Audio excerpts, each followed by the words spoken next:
believe we've reached the 9 o'clock hour, so at this time I will call the April meeting of the Henry County School Board to session, and we'll ask Mrs. Overby if she will call the roll for us this morning. Mr. Alford? Here. Dr. Hall? Here. Ms. Landry? Here. Mr. Bradley? Here.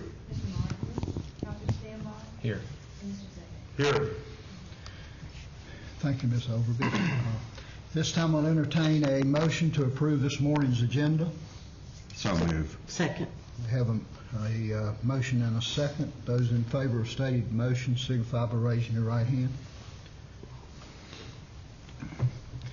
I'll take this time to welcome visitors to this morning's meeting, also members of the staff to this morning's meeting. We appreciate those from the public for coming in, and also appreciate our staff members for being here with us this morning.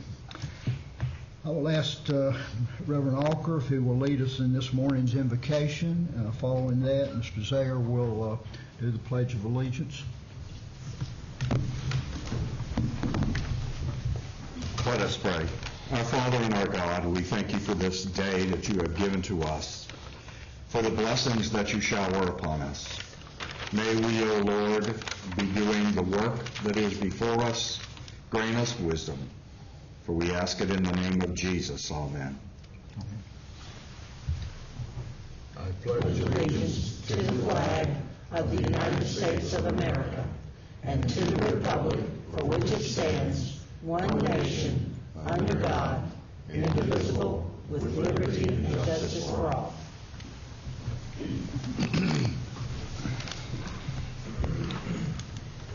We move to item 2 on our agenda, public comment. This is a time for individuals who wish to address the board to make their presentation.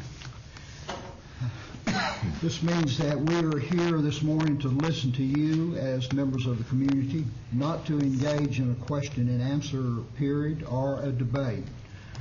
Upon arrival at the podium, please state your name, your subject matter, and the district in which you live.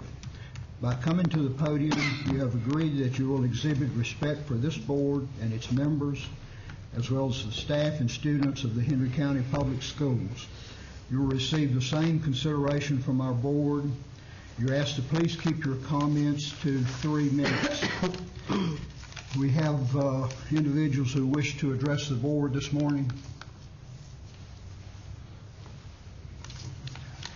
Mr. Miller, I believe we have your name on the agenda. Do you wish to address the board this morning? Thank you, Mr. Chairman.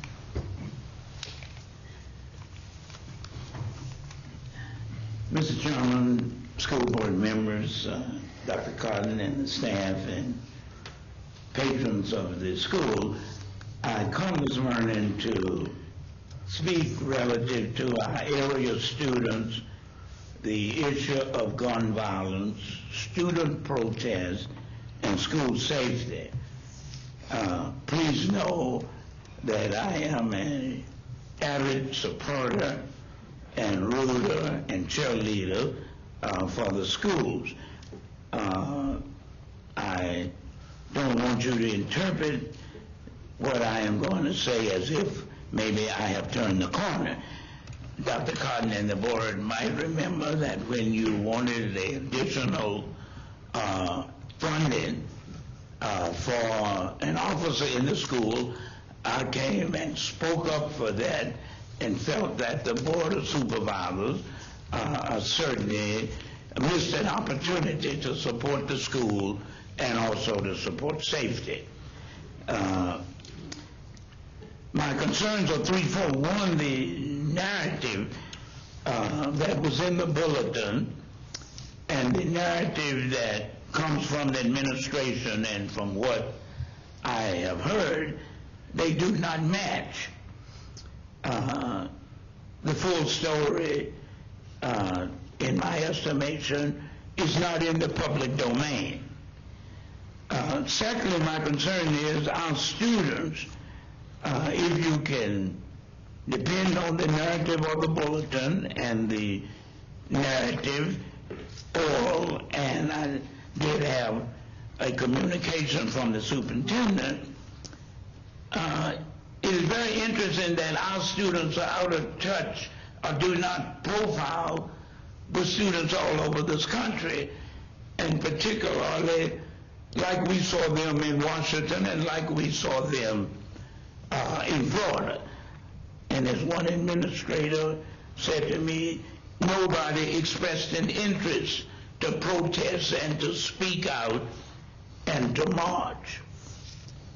Also, I am concerned that the administration, in framing the issue and handling the issue, seemed to me was quite controlling. I am concerned that the administration should be totally transparent and have the whole story in the public. I would like to know, because I have been told on a couple of occasions that some students were suspended from Bassett, but I have not been able to have that verified or denied. And that's one of the reasons I'm making this statement in public. Certainly the students should not have been suspended for expressing themselves or being a part of this national effort against gun violence and the interest to have more safety in the schools, and clearly for our elected officials to have some backbone. We have enough guns, we have enough activity in the larger community that certainly we could have a more responsible policy. This really is the moment of the student, and I think the students in Marville and Henry County missed that moment and that shining light. And I am... Reverend Milner, I believe you've exceeded your time. Can you finish up very quickly for us here? Yeah. Thank you. But it seems to me that they are unaware and disconnected. I would like to think that our students are like the country, but it's interesting that they were quite passive, and I won't say non-responsive because there was some activity, but certainly it didn't reflect the country as a whole. And therefore I would be interested in knowing the civics curriculum and what is being taught and how. The administration must know, let me finish this, the administration must know the legacy of students in protesting and voicing their opinion that have given this country more responsible policy. And so they said, and I received a letter last night that went from the principal. I understand. I received this last night. But if you read this letter, it is quite controlling, and certainly I could see why the students wouldn't be interested in doing anything. I believe your time has been exceeded far enough. Well, I would appreciate, Mr. Chairman, that there would be some response to the issues that I raised. We thank you for your comments, and there will be responses coming from the school staff if there are pertinent questions that have not at this time already been addressed. Thank you. You said on what? That there would be responses to any questions or comments you've made if the ones you've made have not already been addressed. Well, some of them have not, so please know that. Thank you for your comments. Okay, at this time we will move on to awards and recognition. Ms. Hatchett, we'll turn the floor over to you now. Good morning, Mr. Chairman, members of the board.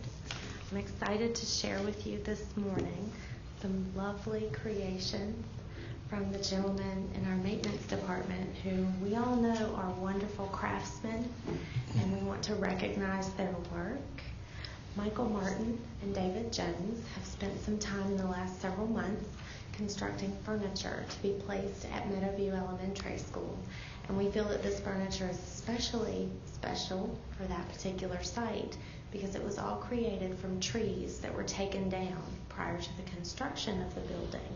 So they are actually returning trees from the site to the site, just in a different form. So we've asked them to come this morning and share a few of the pieces that they created and be recognized for their work and their creativity. And we know that the students and the families and the staff members at Meadowview will enjoy these for years to come. So we'd like to ask these gentlemen to come forward and be recognized this morning.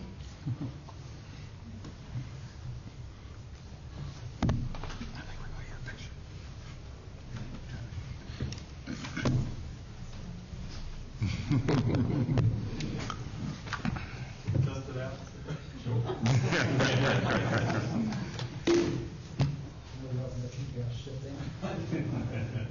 A few people joked earlier that they'd like to pass around an order form before these guys get out of here today.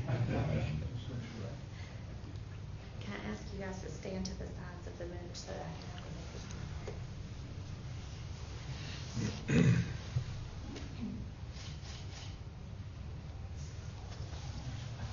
Give me a hand.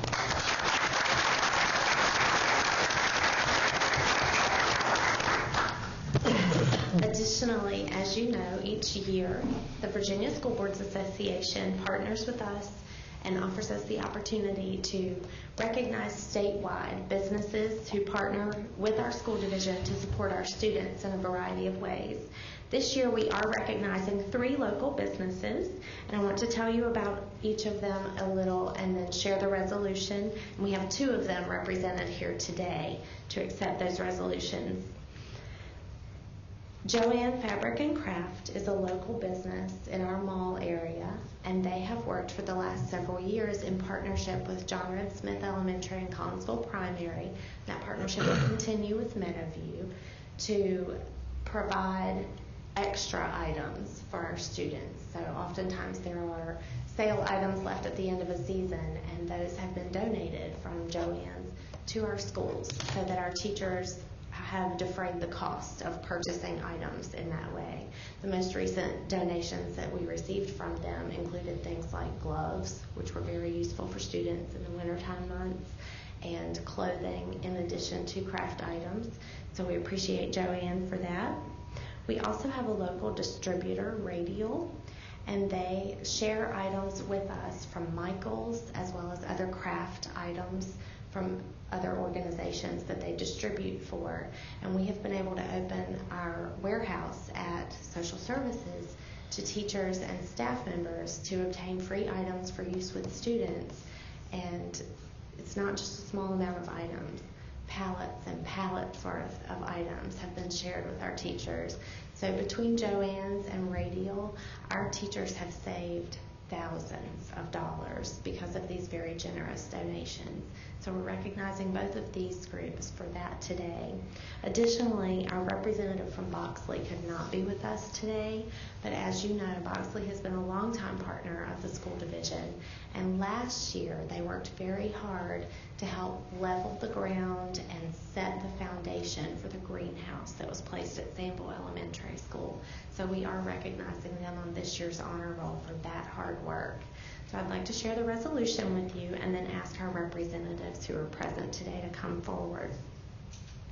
Whereas public schools and local businesses are an integral part of this community, and whereas many local businesses play a crucial role in supporting our schools, and whereas the economic health of our community, state, and nation depends on a strong public school system, and whereas collaboration between local public schools and local businesses strengthens schools and the business community alike by providing a well-trained and highly educated workforce, and whereas an excellent public school system is vital to the quality of life in this community and fundamental for preserving a strong democratic society now and in the future, now therefore be it resolved that the School Board of Henry County names Joanne Fabric and Craft, Boxley, and Radial to the 2018 Virginia School Board Association Business Honor Roll, showing appreciation for the firm's ongoing support of the community's public schools.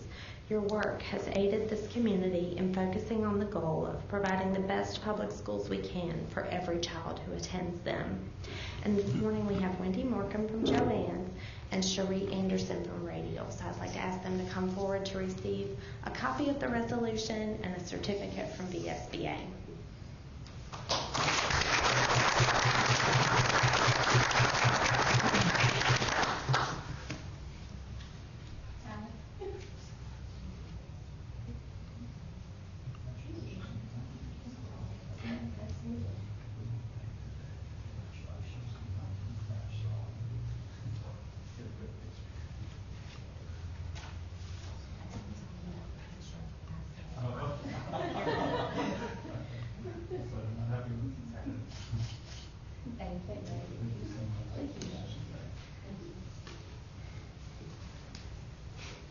And our last recognition today actually is for the board.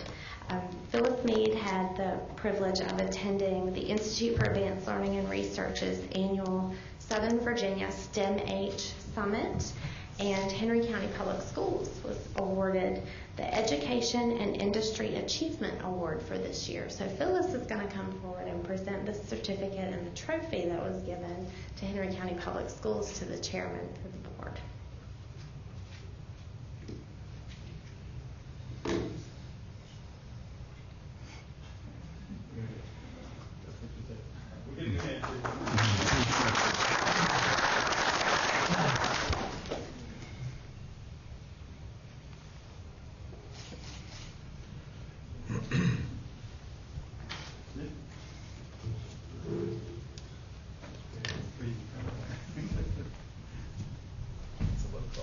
Mr. Chairman, do we need a motion to approve the resolutions on the businesses? Let's take a motion to approve the award of these. So move. Second. Okay, it's been moved and seconded that becomes a part of our official record, the presentation of these awards. All those in favor of this motion signify by raising your right hand. Motion carries. Mr. Chairman, I would also like to suggest that we develop some type of little plaque commemorating the members of our maintenance department who supplied this furniture.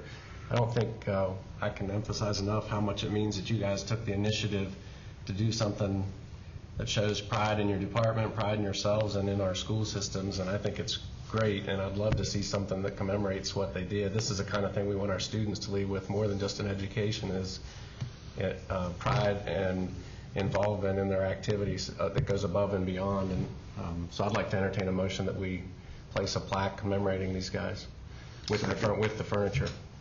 Okay, we have a motion from Dr. Stanbaugh and also a second that a plaque be created that would recognize the work of these guys that are a part of our staff that have built this furniture, as you've heard, from trees cut from the site of the new school. Any other comments or discussion on this? Those in favor of this motion signify by raising your right hand. The motion carries. Thank you, Dr. Stanbaugh, for that. I appreciate that. We had already been talking about how we're going to record that, so we're on the same page, certainly. And also want to give another shout out to Phyllis Mead. She represented me at the STEM-H Summit, and she was on a panel with all superintendents, and she held her own and did far better than I would have done had I been on that panel. So thank you again for representing us so well.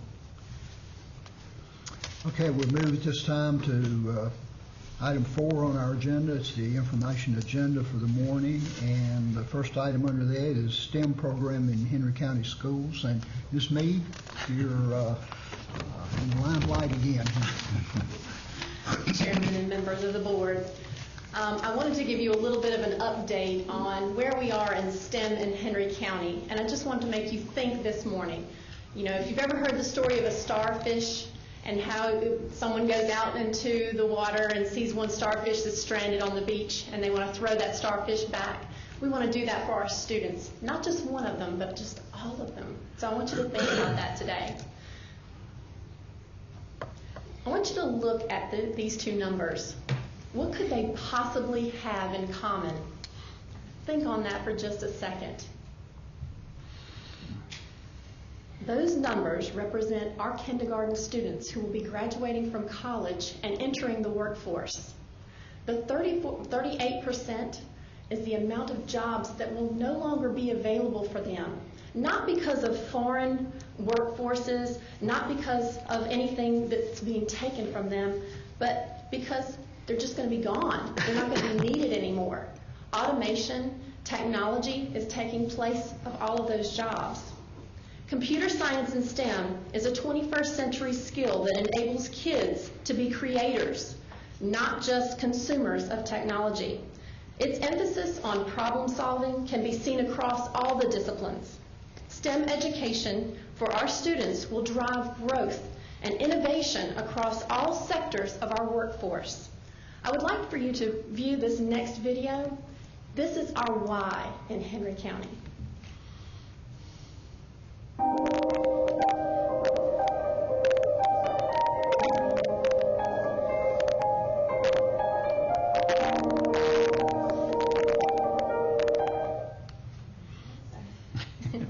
Well, why is it not working?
Me a little emotional because I think about my own children that are in school now and how we're preparing them. And I'm so proud of what Henry County is doing. So you'll have to excuse me.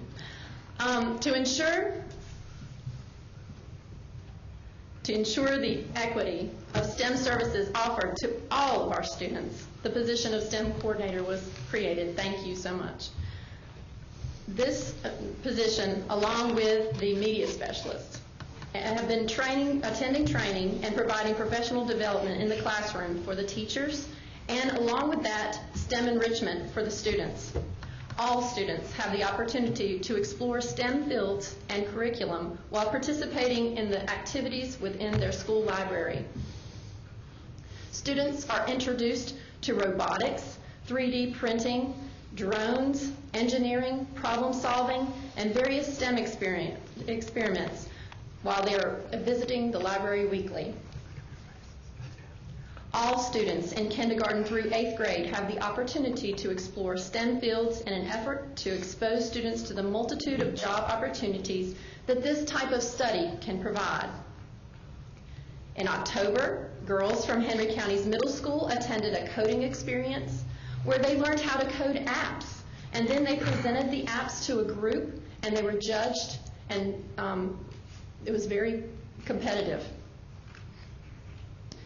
This summer, we are partnering with CodeVA and the Institute for Advanced Learning and Research to provide training for most of our elementary teachers, 2 from each school, so that they can incorporate new computer science SOLs into the core curriculum. We are also training our middle school teachers in computer science discoveries and Project GUTS, so that students can have a variety of STEM options to explore. For the past 2 summers, we have partnered with Virginia Tech and the Reynolds Homestead to provide STEM experiences for our 4th through 8th grade students. Students that attend this 2-day event are able to tour the technology department at Virginia Tech and participate in hands-on experiments that connect STEM and future careers. Throughout this school year, each school in our division has been encouraged to hold a STEM night. This is not only a way for our students to show their parents what they've been doing, but to show off their STEM skills. Each of the media centers had stations for the students to work through. Parents often become the students as the child teaches them about science, technology, engineering, and math concepts that they have practiced with during the year. In November, Henry County introduced a countywide coding night at both of our middle schools and invited all K through 12 students and parents. They wanted them to spend an hour coding using various tools. Parents were introduced to coding and how these concepts could be carried over into the regular classroom.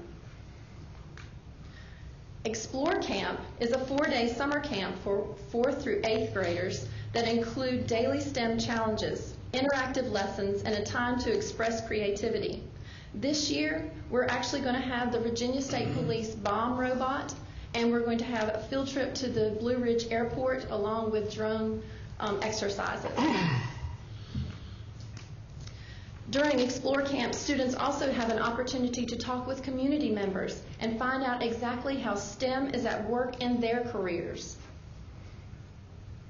This year, Henry County Public Schools is partnering with New Heights to provide a summer school experience. The purpose of this camp is to provide students with fun, innovative ways to participate in interactive, hands-on STEAM activities while incorporating academics to promote critical thinking and problem solving.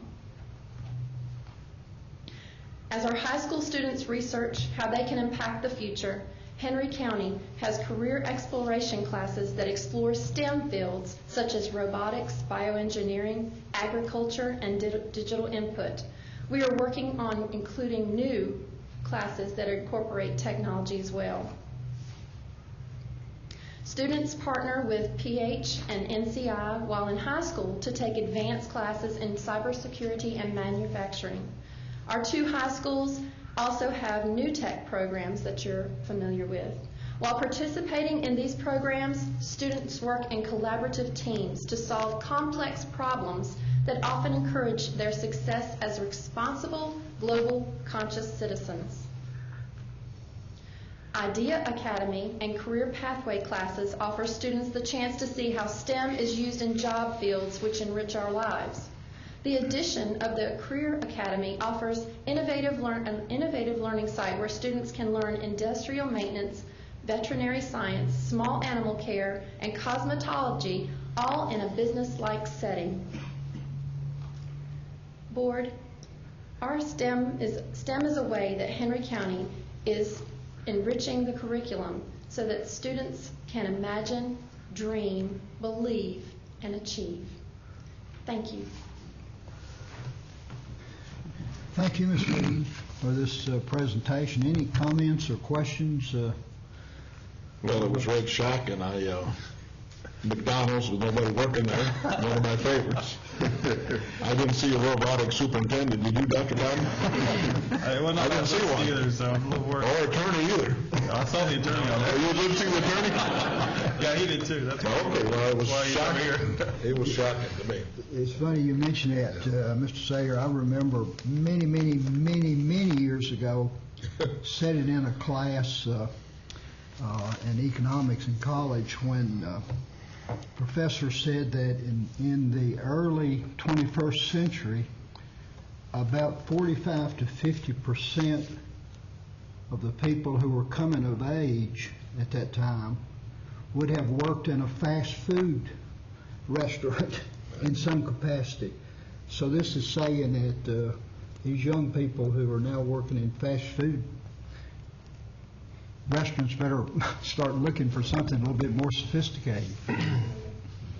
Thank you for this presentation. I'm glad to see that. Let us have one comment. I just recently, of course, retired from the school system. I commend Dr. Cotton and all the employees on a fine job. That's what we do with STEM. I know you indicated that each school was encouraged to host a STEM night. Did that occur? Yes, Did we? sir.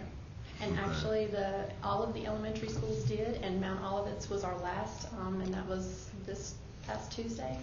So yes, they did. They Oh, they invited did? all parents to come in and do Okay. that. I missed that. Because I know initially I was going to go to Mount Olives, and I was waiting on a rescheduled date. Yeah, So they so already have to did. reschedule, Okay. yeah. No, I missed it. All right. Okay.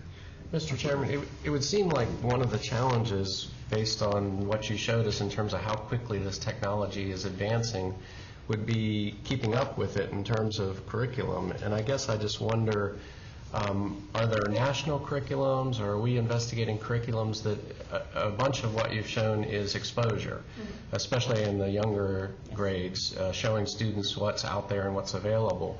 And yet we want a significant chunk of our students to be prepared for college and career in these fields, and it would seem that the challenge would be adapting our curriculum to some of these advancing fields. And are there national curriculums? Are there curriculums being developed beyond exposure programs? The state of Virginia has come out with Profile of a Graduate, and Henry County has been very proactive on getting curriculum towards that. In the elementary, you're correct, we are exposing our students so they know what's out there, because in our area we don't have a lot of these experiences unless you know where to look, and they are there. And then in middle school, we're channeling them into knowing more about the types of careers, and then high school, of course, pulling them in. We are working on it, and the state is working on it as well. We have, I told you last spring, we were talking about computer science SOLs. They are now approved. They're writing the curriculum framework for them, and that should be approved sometime, I guess, this November. November. And so these are some proactive things that we're working on. We need more help, as you can imagine, and just teachers on board and things like that. And the state's helping with that too. Yes. I'm on a computer science committee that I shared with you, where I attended the first meeting, and I didn't know what I was walking into, and then the governor walked in, and then the secretary of ed walked in, and then I realized it was it was legislated that we come together to incorporate computer science standards throughout K-12, and what I was encouraged by is they're using national science standards and trying to look for ways to integrate in the new math and science curriculum development. They're incorporating STEM and things like that. It's always difficult to keep up with it, but what we've heard is if you prepare students to demonstrate those skills, they'll be able to adapt and think critically and communicate and collaborate, and regardless of what new thing comes out, they'll have that mindset. And that's the thing that we've been fighting, because for so long it was about getting the right answer, and now we're trying to get them to be okay with taking a risk and trying something new and making mistakes and failing, and so and of course it's a lot of teacher professional development, because our teachers were scared to death of computer science and coding, and now as they're starting to do it, they're realizing how easy it is and how much the students enjoy it. So we've got work to do, but we've got the right cheerleader, as you can see, and I think you can see why we got this great award, because and we started very small. We wanted to go big, but we had to start small, and it's taken hold, and we're real excited about where we're going. And we're going to be pushing computer science in the middle school. We are concerned because at the high school level we have trouble getting students to go into computer science, so we've learned that we really need to start much earlier. And then of course we just received the Go Tech Go Virginia grant that Mr. Gravely asked about at a previous board meeting, where both of our middle schools are going to have labs set up with robotics and all these great tools and machines that expose our students to different career opportunities. We got to get our kids excited about different chances, jobs and careers they have for the future. Thank you. Other comments? Thank you, Ms. Mead, for this presentation. We're happy to see that we're at least on hopefully the cutting edge of implementing some of these programs. Our next item under this section is shadowing a student, was a student challenge for some Henry County employees. Yes, sir. This is our second year of participating in the National Shadow a Student Challenge, which begins on Groundhog Day and is extended to staff members, board members, and even parents in some school divisions. We challenge staff members to participate. Due to the weather, we had some scheduling issues for a few people, so they may shadow later in the spring or push on into the fall, because we do think this is a valuable experience for the participants. But this morning we have a summary video for you of reflections from Beth Adkins, who participated at Bassett High School, Dr. DeVault and Mr. Zaire, who participated at Drury Mason, and David Scott, who participated at CCL.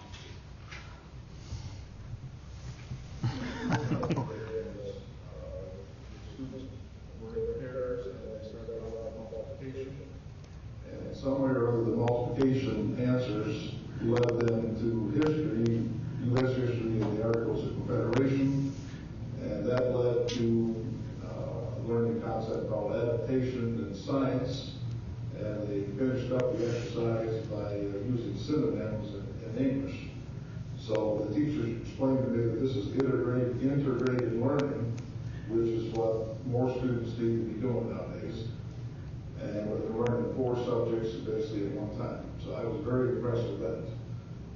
Later on, they did an exercise on creativity, stressing fractions, and they could use different types of paper and other building materials to build things that they would like in their hometown, using fractions. And I was amazed by the creativity of the students. Some of the things the 3rd graders constructed was better than I could do at my age. And I also watched the entire class of 20-some students, and I was amazed that every student was fully engaged. I spent the day over at CCL, which was interesting because a lot of the students who were over there had some input on having to report to CCL. It was a very positive experience. I worked with a young man over there who took me through his day. I got to see from him how the independence and structure coexisted with CCL. One of the things that I thought was just absolutely fascinating to see is that a lot of the students who hadn't found success in a traditional setting were able to thrive over at CCL because they were given the space to interact with the information at their own pace. They had the independence to ask the teacher for help when they needed it, but not to very positive experience from that standpoint to see the maturity level that these students assume when they sit down at CCL and have access to their classroom at their pace. I'm reminded again, while we're here and what our focus needs to be, it's easy to go to the technology department and get focused on the technology, forget about that the reason we're all here is to take care of kids. So by being with them and seeing how they're using technology and seeing what the teachers are using, helps me come back here and plan, and it just revitalizes me and reminds me of what my purpose is. Another one of the young ladies that said that I also had come to the visual school division and was very, very happy there and her parent. And I asked her about her parents' reaction, and she said they were very glad she was there very nice. I guess the thing I took away from that was how proud I am of what's going on in our schools and how impressed I am with the students and with the staff. When I left about 1 or shortly after, and I left with the idea I'd like to do this some more, maybe in lower grades too. I think it just confirmed what I have felt for a long time, that our school system and our teachers and our students are just top notch. I'm sure impressed with the day's activity. Well, I thought Dr. Bob was the best one of the bunch. That's my opinion. I believe you hit the nail on the head with your comments there. That was a great experience, and I would encourage other board members. I was telling Monica when we did this, I was in the school on the day that they had the national tornado drill. So I had to get down on my knees in the hall with my head down on the floor, and I think the teacher there was with the class was concerned about whether I'd be able to get back up. But it was a great experience, and I hope others will take advantage of that at some point. And Mr. Chairman, members of the board, it's a national thing, but it doesn't have to be any certain time or you all have an open invitation to do it at any time. We will be glad to set that up for you.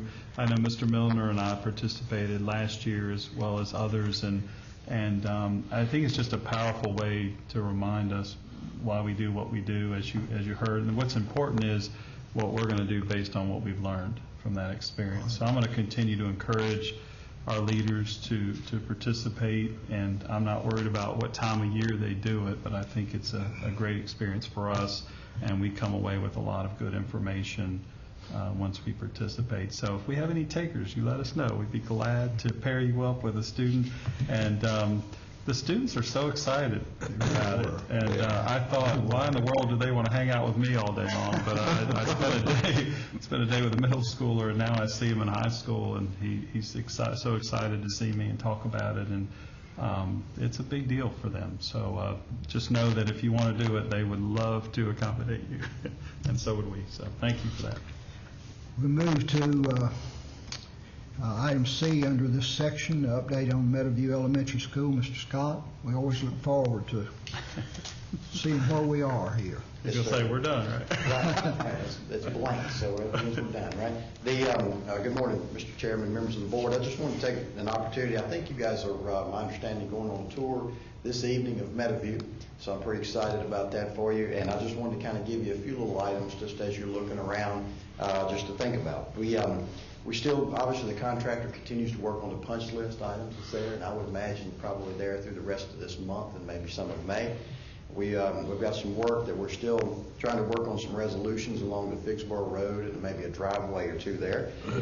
We've got a few little erosion issues that we're running across, and again, to be expected as we're doing our punch list, along ball fields and the side where the seed and the grass and stuff needs to take place. And of course, there's a lot of that that's left to be done around the back of the building as well.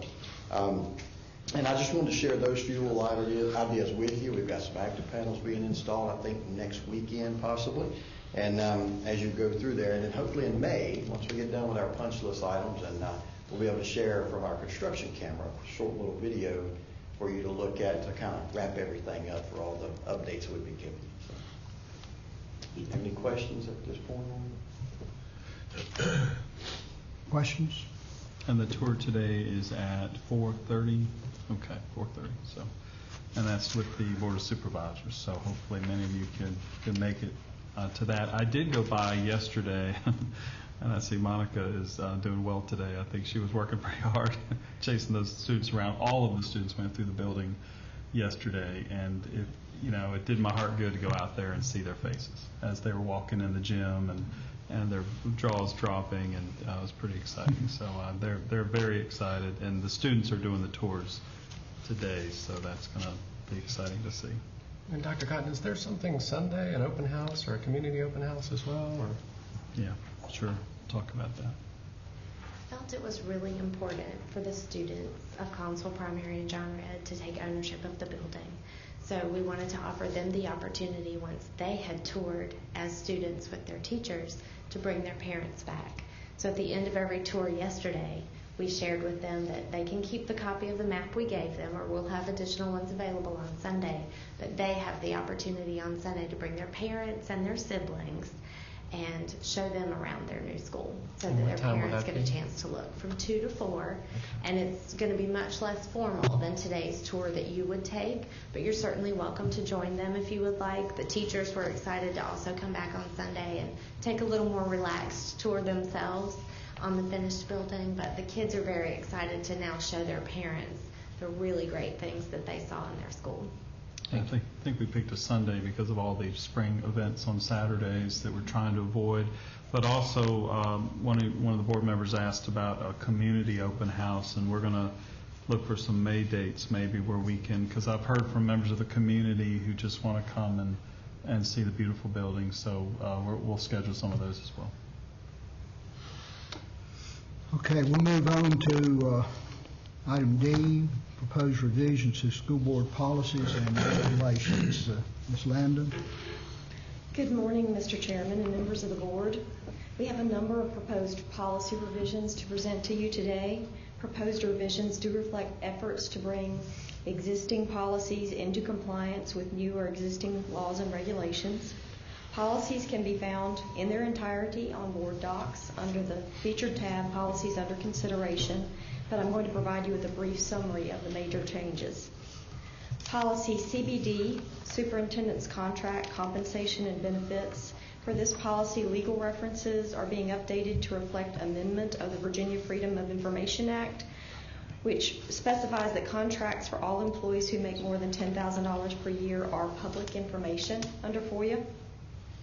Policy CBG, evaluation of the superintendent, is being updated to ensure that superintendent evaluations include identification of areas of individual strengths and weaknesses and recommendations for appropriate professional activities. Policy EB, School Crisis, Emergency Management and Medical Emergency Response Plan, is being updated to reflect amendment of Virginia Code concerning school facilities and safety. Policy EBA, Building and Grounds Inspection, is being deleted to avoid duplication of policies EB and EC. Policy EBCB, Safety Drills, is being updated to reflect revision of Virginia Code requiring schools to hold a fire drill at least twice during the first 20 school days of each session, and at least 2 additional fire drills during the remainder of the school session, as well as requiring that evacuation routes for students are posted in each room. Policy EC, Buildings and Grounds Management and Maintenance, is being updated to add text being deleted from Policy EB, which is School Crisis, Emergency Management and Medical Emergency Response Plan, requiring that each school maintains records of regular safety, health, and fire inspections that have been conducted and certified by local health and fire departments, requiring that the frequency of such inspections are to be determined by the school board in consultation with the local health and fire departments, and that the school administration equips all exit doors with panic hardware as required by the Uniform Statewide Building Code. Policy ECB, Professional Staff Contracts, is being updated to reflect repeal of policy as well as adoption of 8 VAC 20-441-10. Policies GCBB supplementary pay and IGB remedial and summer instruction programs are being updated to reflect Virginia Code revisions. And finally, policies IIAE, innovative or experimental programs, LC-E, charter school application addendum, and LI, relations with education accreditation agencies, are being updated to reflect amendment of the standards of accreditation.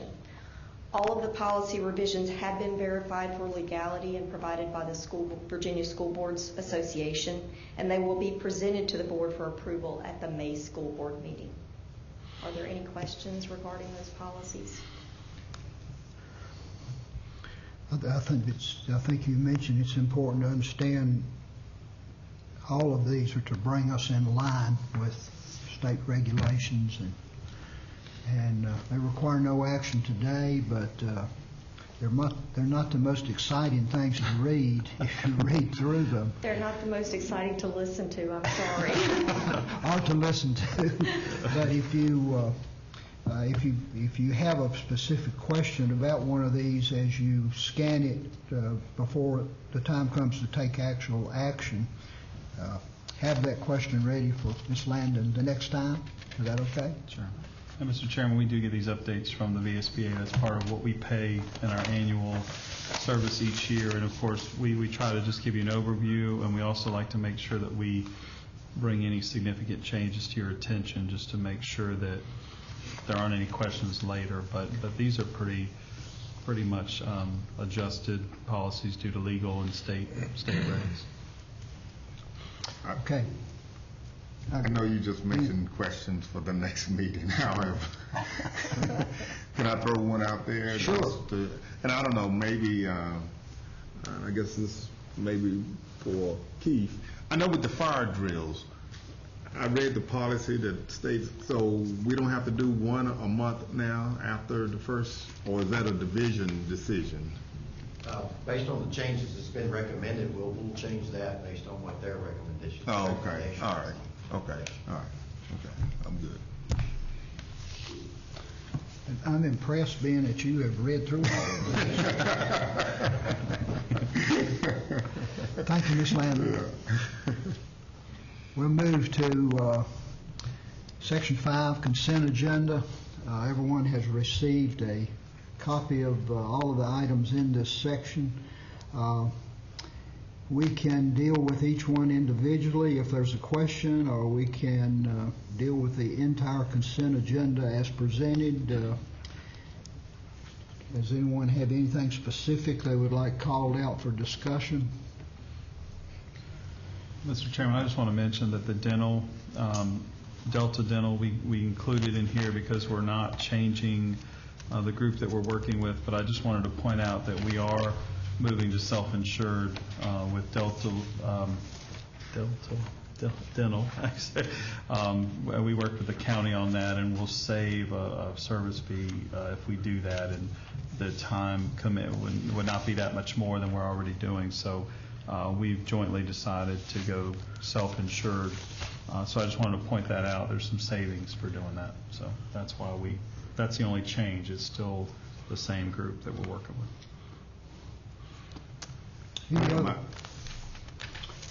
Is there a motion to... One other question. Yeah. Approval of seat bus repair services. I know kids have a tendency to tear out bus seats. Are we still charging them as parents if they... Okay. We do. If we have evidence that a particular child was involved in that, looking around, we go back to have the child or the family pay for that. Sometimes we can't prove that, so we do have a set amount that we put aside each year for bus repair, and we hope will be less than that, but we just try to estimate based on the last several years. Is that correct? Okay. Other questions? Move we approve the consent agenda as presented. Second. With no further discussion, those in favor of this amendment or of this motion as presented, signify by raising your right hand. Motion carries. We move to Section 6 on this morning's agenda, the action agenda. First item, approval of request for reapportionment of carry forward for school systems FY 2017 balance. Dr. Cotton, do you have comments on that action? Yes, I think I'm going to, were you going to share this, Dawn, or is this me? Okay, we are looking at the carry forward from last year. We ended the year with $489,184, and as per our agreement with the county, we do receive the first $500,000 to utilize towards capital one-time expenditures, and certainly we're well into that $500,000. What we're proposing is that we use the funding to renovate the new Career Academy. We're estimating to be $150,000. We're adding, we're doing some renovations for the agriculture program as well as industrial maintenance. From what I understand, we're adding a metal shop out there for industrial maintenance, and then a barn of sorts for the small animal care and vet science. I understand we're going to have some animals out there in the fall. We're also looking at a couple parking lots that have been on our list to accomplish for the last several years, Axton Elementary as well as Rich Acres Elementary. We estimate that to be $220,000. And then, of course, we'd like to use the remainder of that for Meadowview furniture. If you remember, that's kind of the outstanding cost that we're trying to resolve with the new school. We're buying all new furniture. We're getting some estimates on that. Even though we do have an agreement with the county, it is still an additional appropriation. So if the board does approve this recommendation, then it still has to go to the County Board of Supervisors. But again, it's just a formality because they're going to approve it. I've talked to Mr. Hall, and it's just a matter of referencing the agreement that we put into place. So this is our recommendation, and if the board is okay with approving this, we'd like to move forward on some of these projects.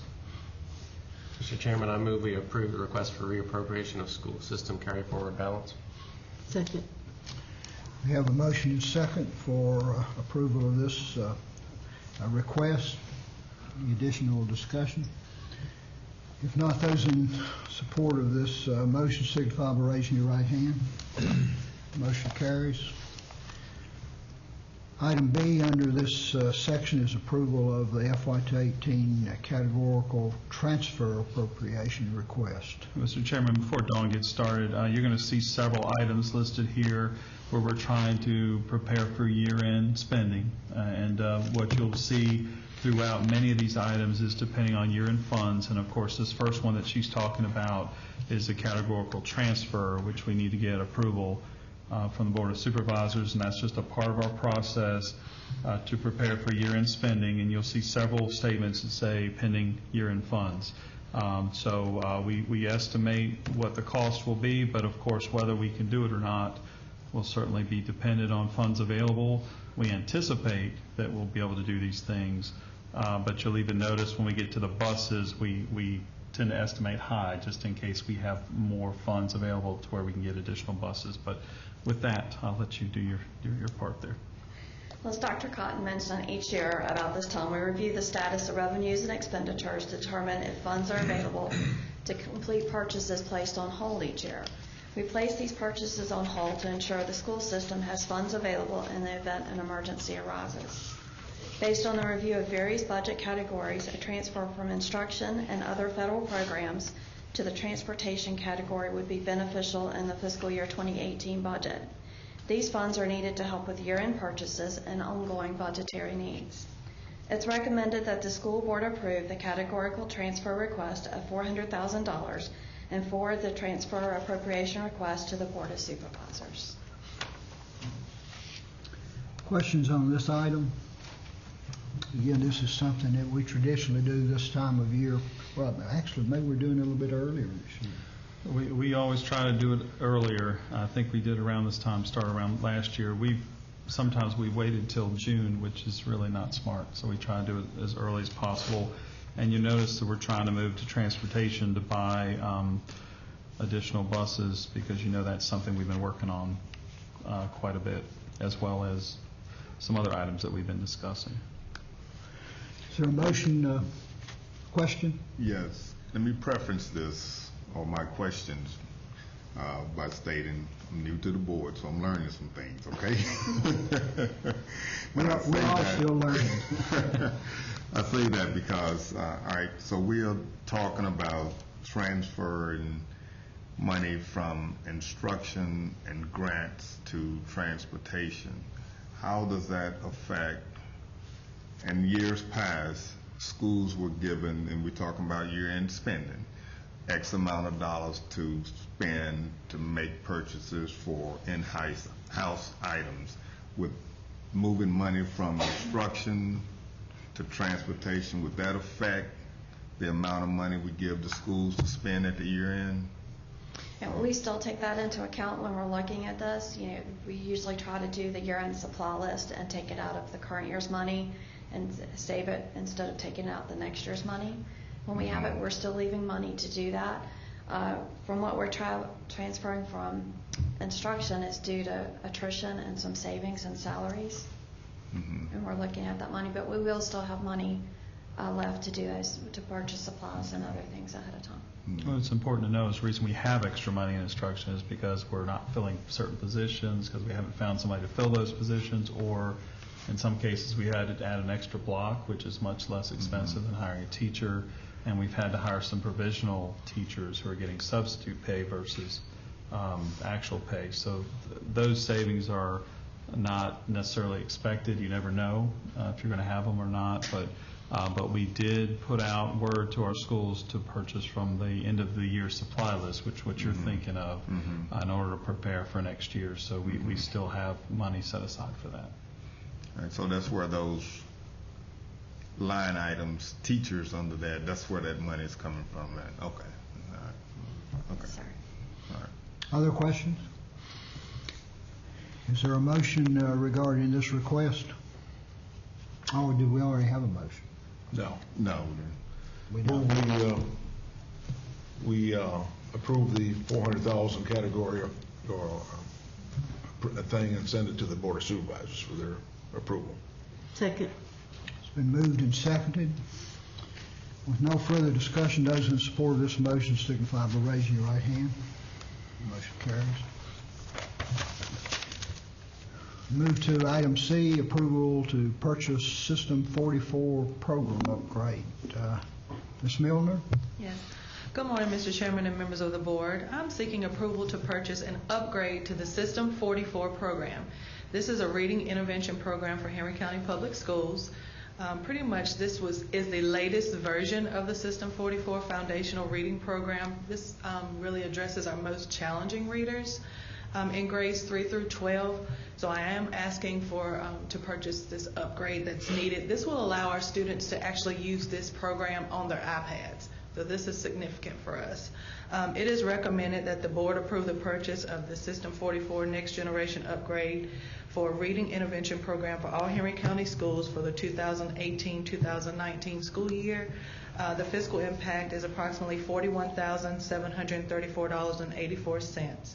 Fiscal year 2018 budget pending availability. Questions on this request? I promise I will not comment on every last one. It's okay. We're learning from your questions. All right, and I don't have a problem with the upgrade. I guess my question, I know System 44 is definitely a need. I know one of the issues, however, has been the number of licenses with this program. All right, and now we're going back to the instructional bit. Okay, are we accommodating all our kids with X amount? I don't know how many licenses we need, but do we have enough licenses in System 44 to meet the needs of the kids? Yes, sir, I do think so. What we've allowed the principals to do is if they had additional students that they needed extra licenses for, they've made additional requests to us, and we have fulfilled all of those requests this year. Okay, and this is an upgraded, that's... Yes, sir. All right. Other questions, comments? Motion regarding this request? Make a motion that we approve the purchase System 44 program upgrade for 2018-19. Second. We have a motion and a second. All those in favor of this motion for approval of this request signify by raising your right hand. Motion carries. Ms. Milner, I believe you also have the next item, approval to provide writing training. Yes, sir. Thank you. We do recognize that with our weaknesses in writing, we do need to take the next steps in our elementary schools. And this past year, we allowed one of our elementary schools, Sanville Elementary, to pilot a Lucy Calkins unit of study writing training in their building. And so what we are requesting is that for the upcoming school year, we would like to give all of our elementary schools the opportunity to have this program in their building.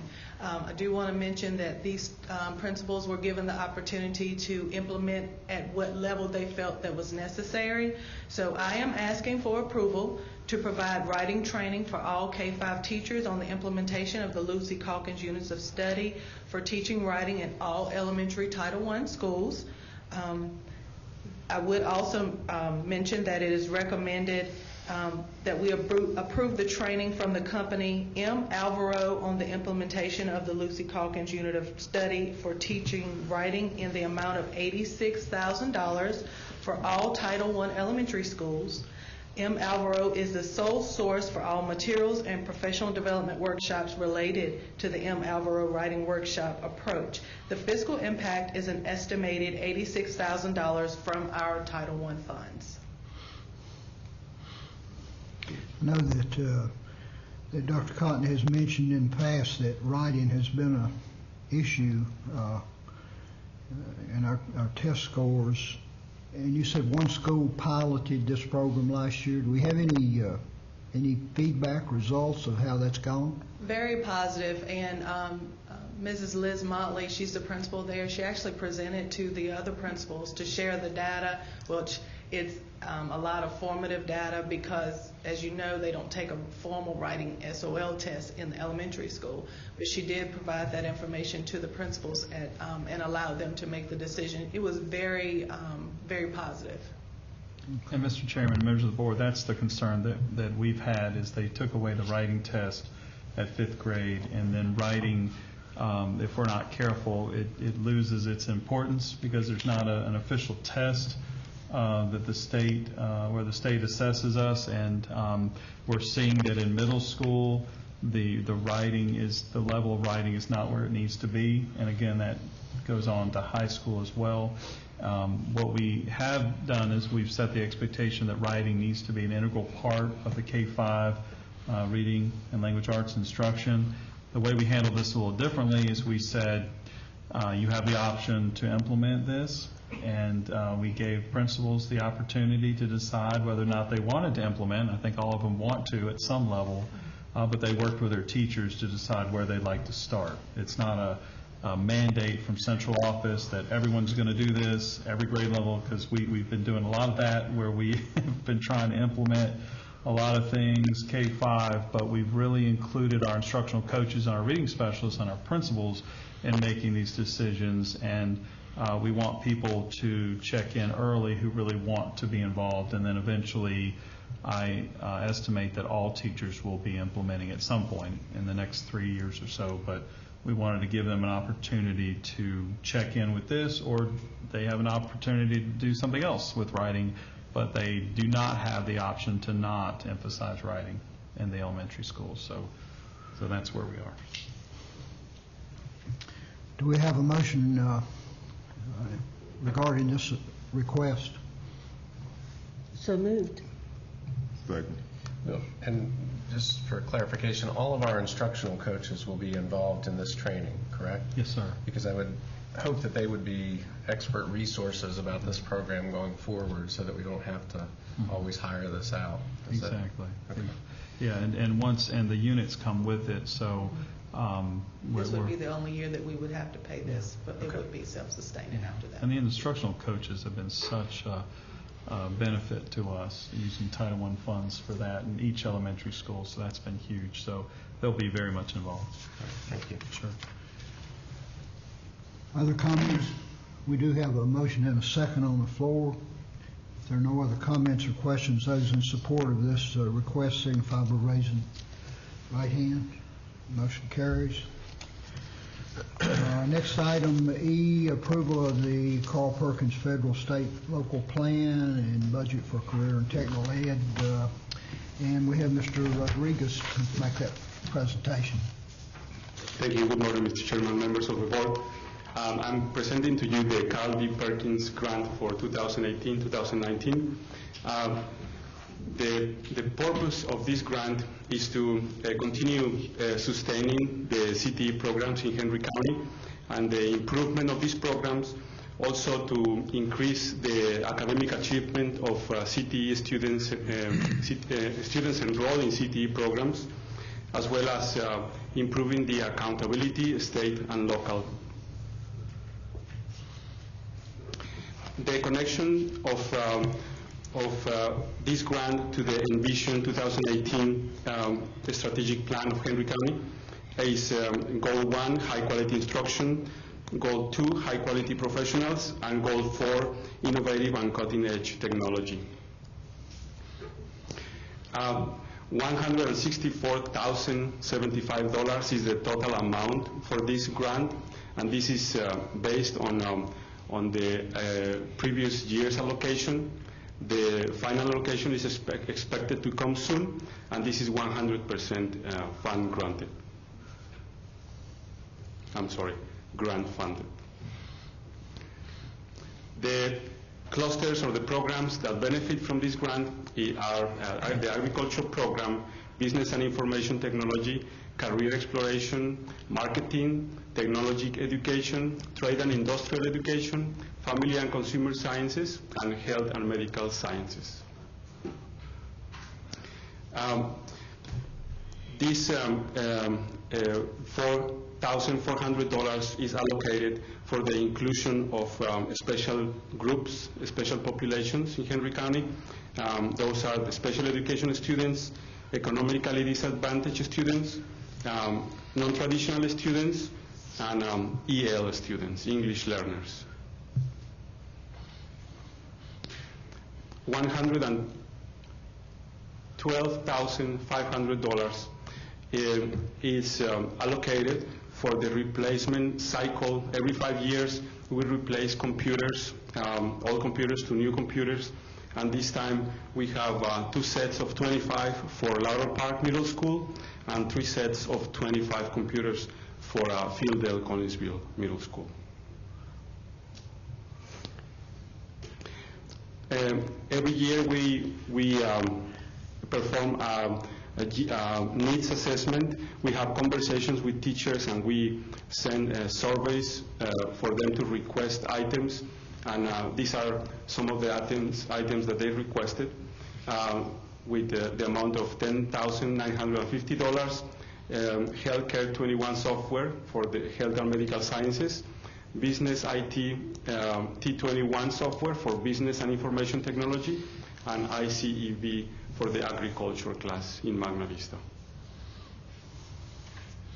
We also have $1,295 for this software with a 5-year license, virtual business fashion design. $1,500 for the agricultural supplies for the program at FC, which is in its first year, and these supplies will enhance, hands-on experience. We will buy, different tools, benches, lamps, hoses, hammers, different types of tools. For the technology education, $5,500 are allocated to purchase different items that will enable enhance the engineering aspect of this career and technical education program. So overall, $164,075 is the allocation, and we are expecting a higher amount this time.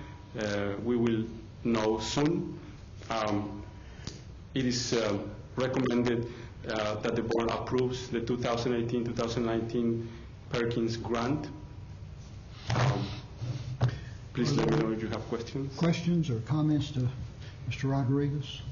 As Mr. Milner would say, it's 100% grant funded. I'll offer a motion that we approve this Carl Perkins presentation as Mr. Rodriguez presented it. Second. Any additional questions? If not, those in support of this request signify by raising your right hand. Motion carries. Good job. Thank you.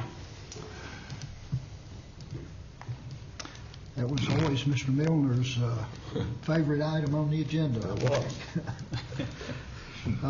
Next item, approval to purchase interactive technology. Ms. Adkins? Good morning, Mr. Chairman and members of the board. In the current RFP, Clinton Learning was selected for purchasing active panels and Camcor was selected for purchasing smart technologies and televisions. The interactive equipment provides teachers the platform to create and facilitate multisensory, interactive, hands-on instruction while displaying on a large screen that is visible to all students in the classroom. The televisions are paired with Apple TVs to provide the same interactive experience for high school students via their iPads and MacBooks. It is recommended that the school board approve the purchase of interactive boards from Clinton Learning and the purchase of televisions and smart technologies equipment from Camcor. We have an estimated physical impact of $250,000 from FY 2018 budget, pending year-end funds, or from FY 2019 budget. Questions regarding this request?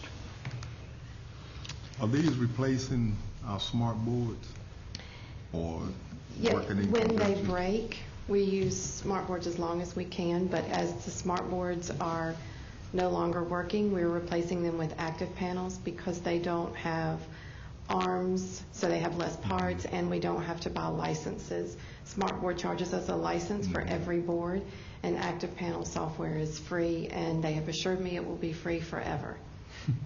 And plus, we don't have to purchase bulbs, right? Correct. So once we purchase them, there's no additional fee. And for the TVs, we found that in the high schools that they were not using them to be as interactive, and so they were requesting just an Apple TV and a television, which cuts that price in half for us, so that saves us a lot of money. So as high school teachers are writing grants, little mini grants for us, we're putting that technology in their classrooms. So they still have to write a grant in order to receive one? Only in high school? Only high school, yeah. The elementary and middle now, every classroom is expected to have one. High school is the last frontier. We're still trying to get the technology in every room. But they've been very responsive this year. We've probably had 30 high school grants come in between the two high schools. They are really liking that. We call it an Apple bundle. They like that set up a lot better because they're not utilizing the hands-on interactivity. They like to use the students use their iPads to be interactive with the board. So would we have, provided these high school teachers started writing more grants, will we have enough to pass around? We have this year, and we have just a few left over from this past year. So by approving this, that'll give us an opportunity to replenish that, so that so we don't have to tell anybody no.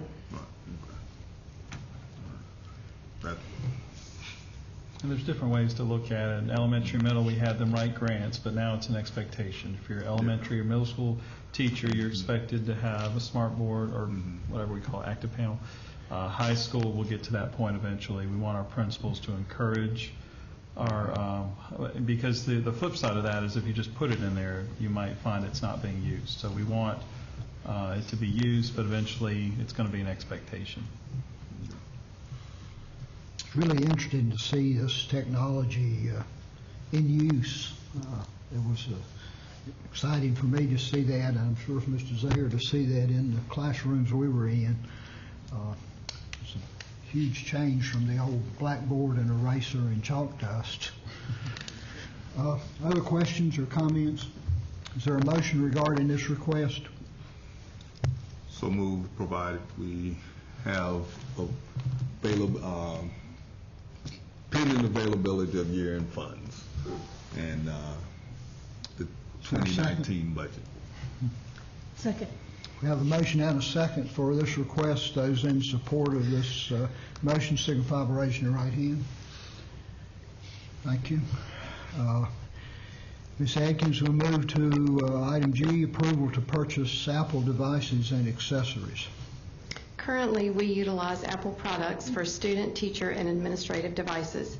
Throughout the year, the technology department may need to purchase additional devices, replacement devices, and accessories in order to ensure that students and staff have the technology needed for instruction.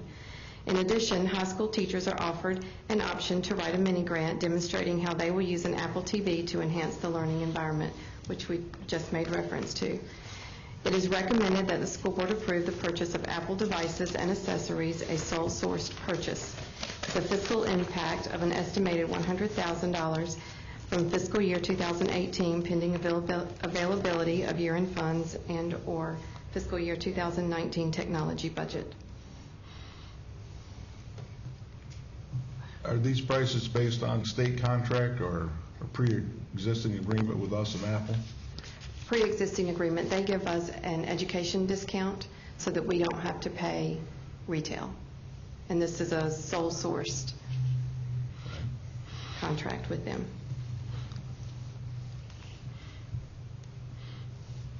Other questions?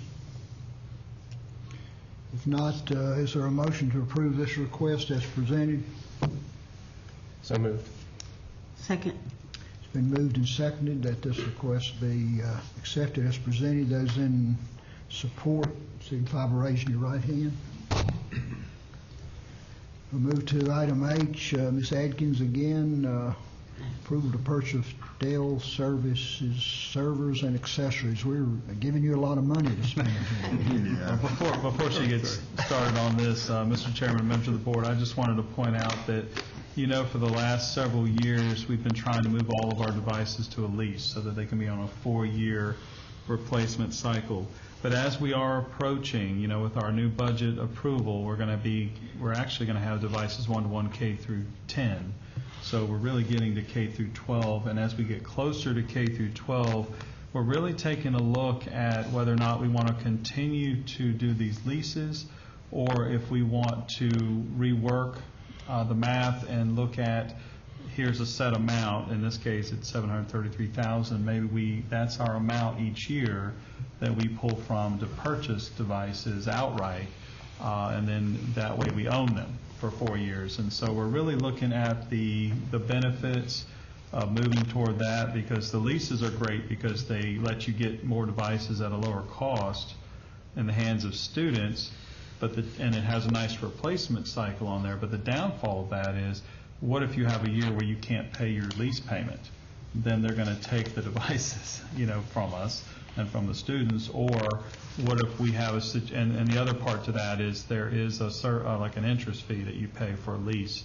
That it's not a huge cost, but it's cost that's added on. So we're looking at the benefits of both. So you'll hear us talking about that over the next several months. We want to make sure that we're being good stewards, and we do like the idea of owning our devices, not worrying about if we have a budget year where we have to cut. We don't want anybody to take our devices from us. So again, we're looking at different options. So I just wanted to point that out to you, that we're really doing our due diligence to figure out different ways that we can approach this. Now, with that. Okay. So we also utilize some Dell products for student, teacher, and administrative devices.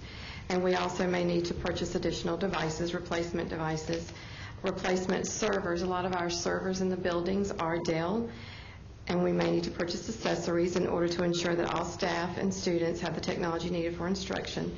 In addition, we need to purchase Microsoft Office licenses for high school students and teachers and administrative computers.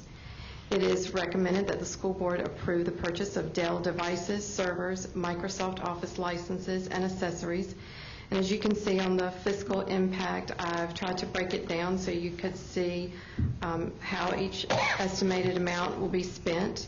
An estimated $65,000 for replacement devices, estimated $35,000 for replacement servers, and an estimated $100,000 for accessories that or needs that may come up during the year that we have not prepared for yet. All of this will come from fiscal year 2019 technology budget, and some will come from budget pending year-end funds from fiscal year 2018 and fiscal year 2018 technology state funds. That will be a total of $200,000. I'm sorry, I got ahead of you. I was looking at eyes. So keep going. But anyway. These two are very similar, so it's easy. Move to approve. Okay, we have a motion to move for approval on this request. Is there a second? Second. Move and a second. Any additional discussion? Can see that the majority of that total request is coming out of next year's technology budget. And our state funds. And state funds. Which is good. So only the $65,000 is kind of pending year-end funds. Yes. Those in favor of the motion as presented, signify by raising your right hand. Thank you. We'll move to Section I, approval of leases, new and renewal for student and staff devices. Again, Ms. Adkins. The school division established a sustainability plan to ensure that all iPads and computers are on a 4-year lease renewal program. With this program, devices are replaced every 4 years so students and staff have up-to-date technology. This recommendation is to renew all technology leases for the upcoming 18-19 school year and begin a new lease in order to replace iPads in 2 elementary grades. And I've broken down the leases so that you can see when the first year, if it says fiscal year 2016, that is the fiscal year that it started, so that would be school year 15-16. And the year the lease ends is fiscal year 2019, which is school year 18-19. So the second column is our payment for this year. The third column is what would be remaining on our lease payments. It is recommended that the school board approve the renewal leases of devices for staff and students and for the purchase of a new lease for student devices. The estimated fiscal impact is $733,000 from FY 2019 technology budget. Move to approve. Second. Okay, we have a motion and a second to accept this request as presented. And you can see how it is spread out over several years' budget there. Any additional questions or comments? All in favor of the stated motion signify by raising your right hand. Motion carries. We move now to item J. We change a little bit here, approval to purchase. Again, Ms. Atkins. In an effort to continue the one-to-one iPad initiative, 9th grade students will have an opportunity to receive an iPad with the keyboard case. And you may remember last year we bought 9th grade iPads and cases. Those iPads and cases will move with the students. They will keep the one that was issued this year and they'll take it with them to 10th grade. Students will be able to use the iPad to participate in sustained silent reading using the Mayan app recently purchased for 9th grade. They will also be able to use the keyboard to increase their writing skills, access their instruction through PowerSchool Learning, and access Google Apps for Education. Laptops for 9th grade new tech students will be purchased in order to enhance learning and support project-based learning. It is recommended that the school board approve the purchase of iPads and keyboard cases for 9th grade students and laptops for 9th grade new tech students pending the availability of year-end funds. It will have a fiscal impact of an estimated $192,000 from fiscal year 2018 budget pending availability of year-end funds. This is an example of what I was talking about. We're not doing any leases at high school for now. We're just going to buy them outright with year-end funds and not start any new leases at high school. So that will give us time to assess which way we want to go down the road.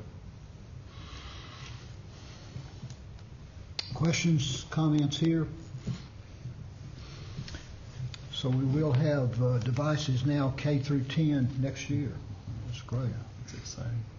We didn't want to take it from them. If this is approved. Yeah, if approved. Is there a motion regarding this request? I make a motion that we approve the leases for students and staff devices. Second. Okay, a motion and a second for approval. I'm sorry, Those- Mr. Chairman, That's the wrong. yeah. Oh, I'm sorry. She J. made a motion for I. It's supposed to be H. J. J, oh, I'm behind. Make a motion to approve, to purchase iPads, cases, and laptops for ninth grade students. Maybe I need to put my glasses on. Yeah. Second. Second. So we have a motion and a second to approve this request. Those in favor signify by raising your right hand. Now we'll move to K. Ms. Adkins again. Currently, Henry County Public Schools utilizes Munis Employee Self-Service, a web-based service that allows employees to view monthly pay stubs online, as well as to view and update information related to their employment with Henry County. Munis Content Manager would allow our district to capture, deliver, manage, and archive electronic information. Because local government employees will be utilizing this program, approximately 1/3 of the payment will be assumed by the County of Henry. It is recommended that the school board approve the purchase of Munis Content Manager from Tyler Technologies. The fiscal impact is $35,109 from fiscal year 2018 budget pending year-end funds. Move to approve as presented. Second. Any questions? It's nice to see that the county is going to be joining with us on that. Any other questions? Comments? All those in favor of this motion signify by raising your right hand. Motion carries. Thank you, Ms. Adkins. I hope you haven't broken our budget.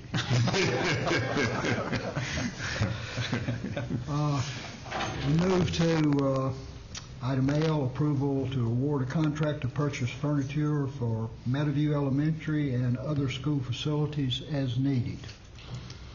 Yes, sir. Mr. Chairman, members of the board, Henry County Public Schools solicited a request for proposal to purchase new furniture for Meadowview and establish a multi-year contract renewable annually for a total term of 5 years for any additional purchase of furniture that we might need throughout the division. Of the 5 firms responding, all 5 were shortlisted for an interview, which took place on April the 5th, and then we evaluated each group based on those following criteria that you see before you. 2 firms stood out from the interviews, and after completing some negotiations and the committee discussing it, we recommend award a contract to Barrows Incorporated of Roanoke, Virginia, and Bassett Office Supply of Bassett, Virginia, based on several factors that you see as part of the criteria. This contract will also help us, as we mentioned before, that as we move forward, it's our contract, so we don't have to piggyback off of others to purchase furniture throughout the other schools in our division throughout the next 5 years if it's approved. So it's recommended that a contract for purchasing new furniture and associated equipment for Meadowview with a not-to-exceed price of $500,000 and then other school facilities as needed be awarded to Barrows Incorporated and Bassett Office Supply. And it's also recommended that the division be authorized to exercise subsequent renewals in accordance with the terms of the contract. This Barrows is from Roanoke. Are they actually constructing the furniture themselves? No, sir. They're a dealer. Both groups will be a dealer. They're a dealer, just like right, and Bassett Office Supply. Right, and then they both have access to multiple type manufacturers of furniture as well.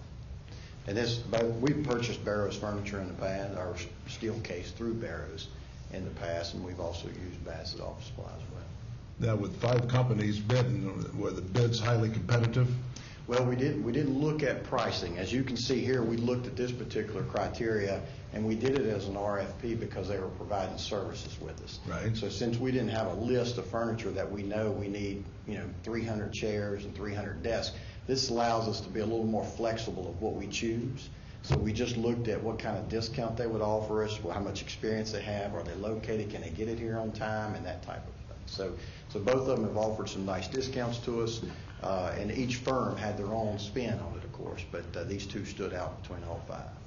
Well, the nice discount, that's what I was getting at. Absolutely. Yes, that's what I was getting definitely at. looked at that. Right. Mr. Scott, can you, or maybe you or Dr. Cotton, explain Meadowview Elementary account not to exceed 500? Is that the original allocation for the construction and equipping of It's a little higher than we originally estimated per the budget when we first estimated for the whole project. The good side of things is our technology came in a little under budget, so we're just kind of transferring some of that money towards the furniture. And this allows us to be flexible. Ms. Edmonds and I have spoken, and what we're after, she's put a committee together that we're going to view pieces of furniture. And what we're after is kind of create a priority list. So if we know that we can capture all the obviously the students in the classroom area being our first priority, then we can work our way down to see how much money is left on. And of course, you are using 100,000 or so from the carry forward as well. That's correct, yes, sir. Whatever we need to move forward with that, yes, sir. So with the actions we've taken today, we've got enough money to buy all the furniture and all the other things we need for Meadowville. I say Magna Vista, don't say it's Meadowville.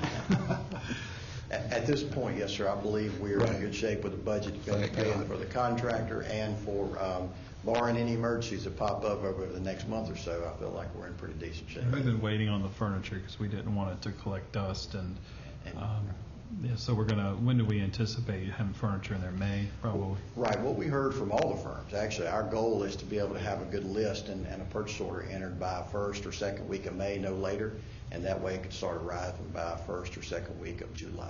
And give the teachers plenty of time to. Of course, these companies will set it up, and then the teachers can just rearrange it as they need to. And it's not in the way of them working on their punch list items this way as well. Move to approve. Second. Okay, we have a motion and a second to approve this request regarding furniture purchase.